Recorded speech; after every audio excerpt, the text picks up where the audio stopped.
we find a seeming contradiction between this week's Parsha, Parshas Vayigash, and the Haftarah. In both the Parsha and the Haftarah, Yehuda and Yosef face each other, confront each other. Yet in the Parsha, Yosef seems to be in charge, and in the Haftarah, it seems like Yehuda's in charge. In the Haftarah, we have the Navi holding a stick with the name of Yehuda and a stick with the name of Yosef, representing both of their kingdoms. And it says that when Mashiach comes, there's going to be one king, and that king will be from Yehuda. So who's the real king? And how come the Parsha and the Haftarah coexist? And the answer goes like this. Yehuda and Yosef represent two different types of personalities. Yosef represents the perfect personality, the one who just seems to have the it factor. Everything goes well for him. He's always on. The darkness never really seems to get to him, and he just constantly transcends. Right? We see that from childhood already. He was dreaming of rulership. His father loved him more than the rest of the family. Even when he was taken into slavery, he rose to the top of the household. His master's wife tried seducing him. He rose above it. He went to prison. He rose to the top. And somehow he went from being a prisoner to being the top of the country. This represents someone that just could pump goodness smoothly, never faltering. Yehuda, on the other hand, we see that he was able to make mistakes. On the one hand, he sold his brother into slavery. We see with Tamar, he also had an incident with a challenge from a woman.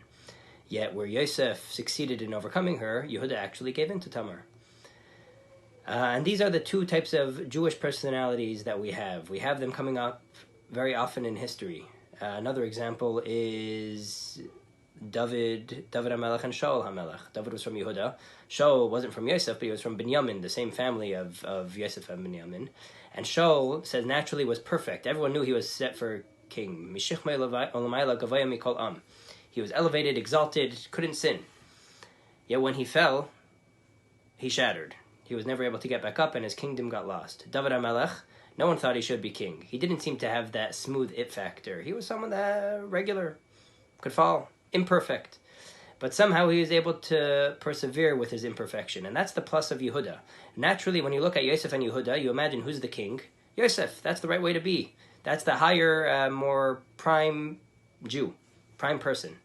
However, perfection doesn't last. The downside of being a Yosef is that when you fall, you can't really get back up, like we see from Shaul.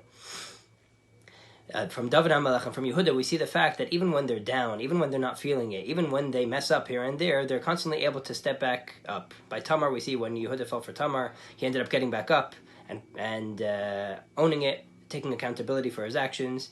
We see how Yehuda did tshuva when he once sold his brother as slave. Now he's willing to sell himself to slavery to save his brother Binyamin. So that's the Maila of Yehuda. At first glance, the Parsha looks like Yosef's really the king.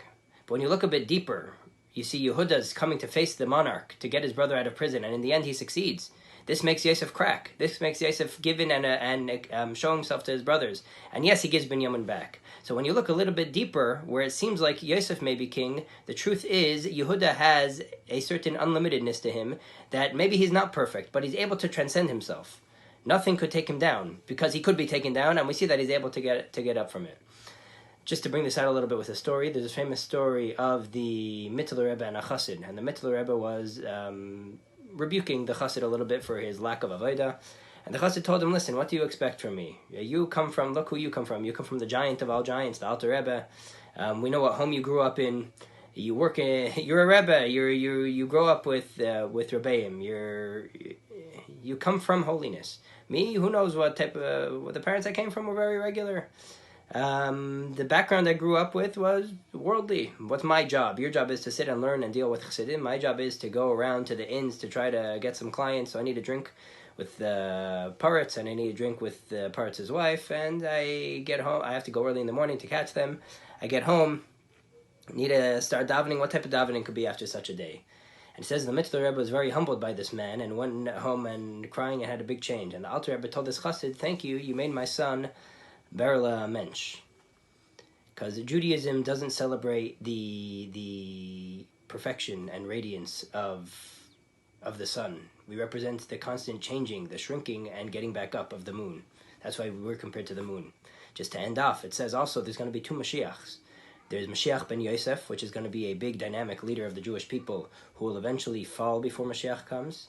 And then there's going to be Mashiach ben David, Mashiach from the house of Yehuda, and that's going to be the final Mashiach. Naturally, sometimes it looks like out there are all the perfect Jews that we know about, that we used to look up to. We don't see them around so much anymore. Now it just seems like everyone's regular people that sin sometimes, even though we don't try to, and just try keeping it together. And sometimes we're on in our Judaism, sometimes we're off.